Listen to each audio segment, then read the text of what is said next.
Hello, I'm Professor Tolan. Today I'm going to talk to you about jurisdiction over dissolution of marriage. First consideration, of course, is personal jurisdiction. In the state of Florida, personal jurisdiction and subject matter jurisdiction are linked. Both require that one of the parties to the marriage must reside 6 months in the state before the filing of the petition. Residence in the state can be established by a Florida driver's license, voter's registration in Florida, third-party testimony, or through an affidavit with the court of a corroborating witness. Typically, personal jurisdiction will not be an issue, but be sure to note that jurisdiction pertains in the case based on the length of time that the individuals have resided in Florida. In other words, on the bar exam, don't overlook jurisdiction just because the requirements for jurisdiction are met.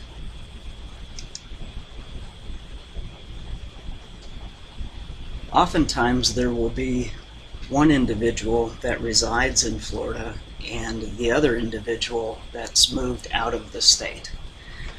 Personal jurisdiction may be established over the individual that has moved out of the state if they appear in Florida in the court for the proceeding itself based on their physical presence in Florida.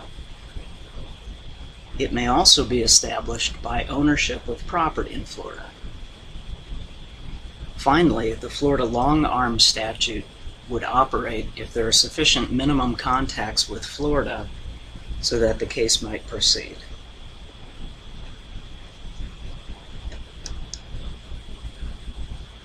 As mentioned, subject matter jurisdiction applies so long as one or more of the parties has been a Florida resident for over 6 months at the time the petition is filed. Note that Florida is a no-fault dissolution state. Either party can unilaterally petition to have the marriage dissolved. Note also that the terminology is dissolution of marriage as opposed to divorce. And the party can petition for dissolution even if the spouse objects, and even if the spouse has done nothing wrong. There are 2 grounds for dissolution of marriage. 1, a lack of mental capacity, which is very uncommon, and 2, an irretrievable breakdown of the marriage. To dissolve a marriage based on mental incapacity, the party must have been adjudged incapacitated for at least 3 years. Since most fact patterns on the bar exam will have no indication of capacity issues, simply note the rule. Irretrievable breakdown of the marriage is almost always the justification for the dissolution. In some states, this is called irreconcilable differences. You may have seen the movie. The court may continue an action for up to 3 months to give the parties time to reconcile. This might be based on one party contesting the divorce, that party that would like to try to save the marriage, and it also may be continued if there are minor children that would be adversely affected if the family were split apart.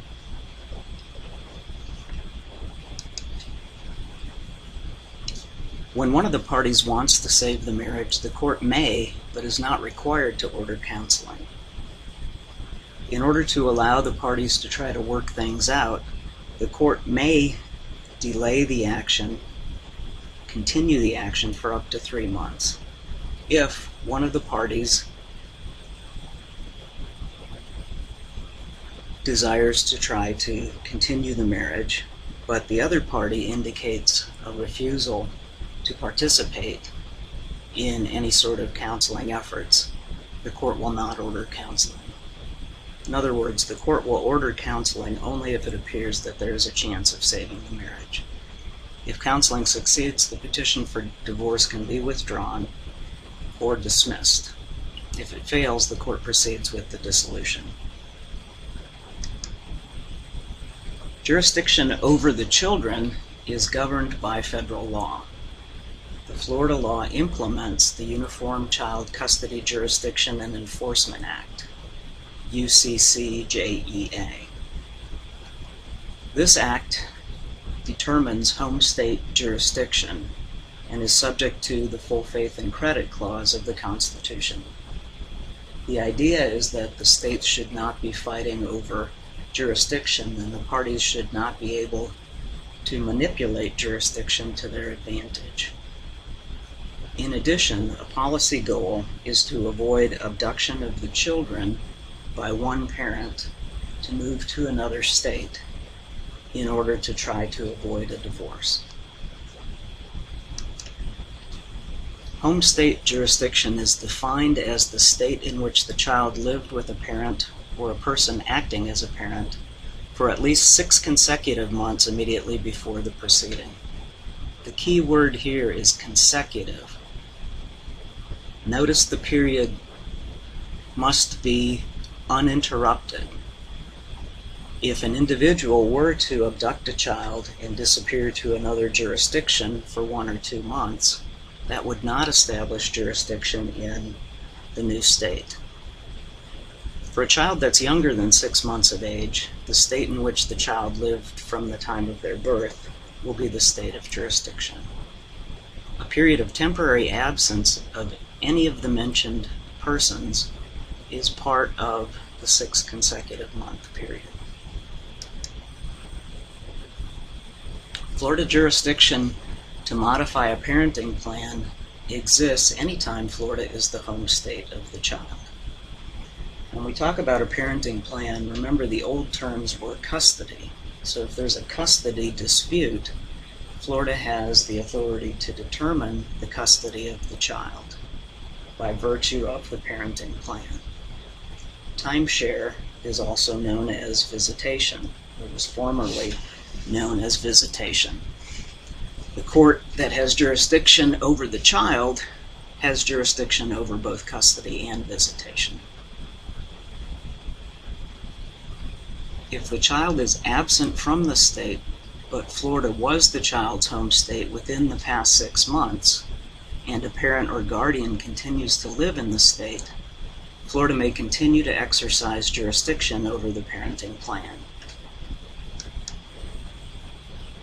What happens when home state rule doesn't apply? Florida has jurisdiction to enter or modify the parenting plan if no other state has accepted home state jurisdiction or no other state has home state jurisdiction, if the child or at least one parent has significant connections with the state of Florida, and if there's substantial evidence concerning the child that's available in Florida. Florida also retains jurisdiction on a continuing basis unless the child is gone from the state and there are no significant connections with Florida remaining. In addition, Florida can always take emergency jurisdiction to deal with issues of abuse or abandonment. When we talk about the parenting plan and the driving factor of the best interest of the child, it should be apparent that when the child's interests are threatened in a physical way or threat of neglect exists, then the Florida courts can act in that emergency situation to provide for the best interest of that child. In addition, Florida can enforce out-of-state orders. This is called domesticating an order. This gives the order a new Florida life. For example, the court can order that a child be picked up and returned to a home state jurisdiction. So if one of the parents has transported the child to Florida and refuses to return to, for example, Alabama, the court could order the police to pick up the child and return the child to the home state.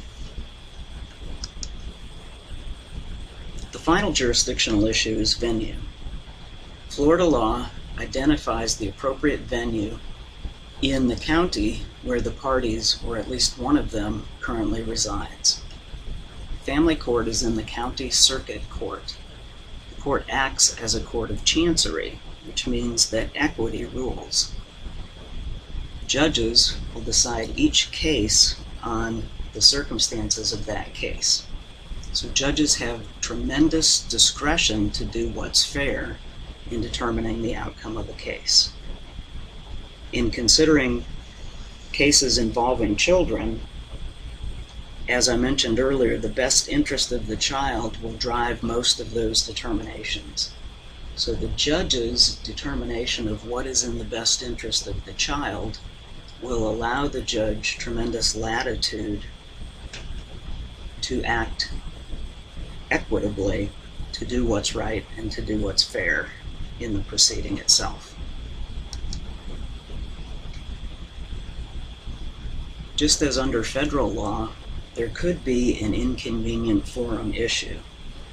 The courts in Florida may decline to exercise jurisdiction at any time if they determine it's an inconvenient forum under the circumstances, and that a court of another state is a more appropriate forum.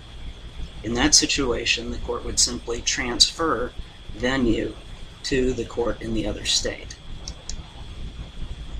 The Florida statute requires that courts consider the following factors when deciding whether the Florida court is an inconvenient forum. First, they have to look at whether domestic violence occurred and is likely to continue in the future, and which state could best protect the child. Next, they'll look at the length of time that a child has resided outside of Florida. For example, the child might have resided continuously in Florida for 6 months, but the child might have spent the past 5 months in Alabama. The distance between the court in this state and the court in the state that would assume jurisdiction is another factor. The courts will also look at the relative financial circumstances of the party.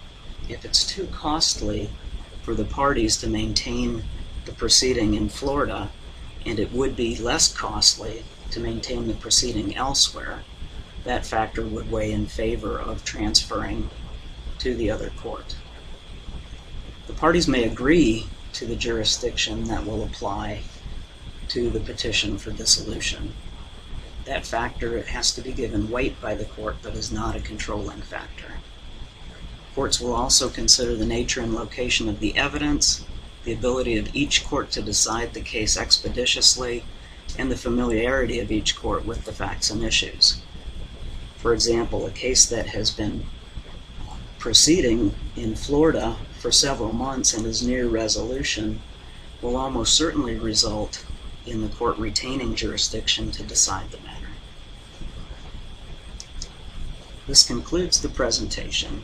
Good luck with your bar exam.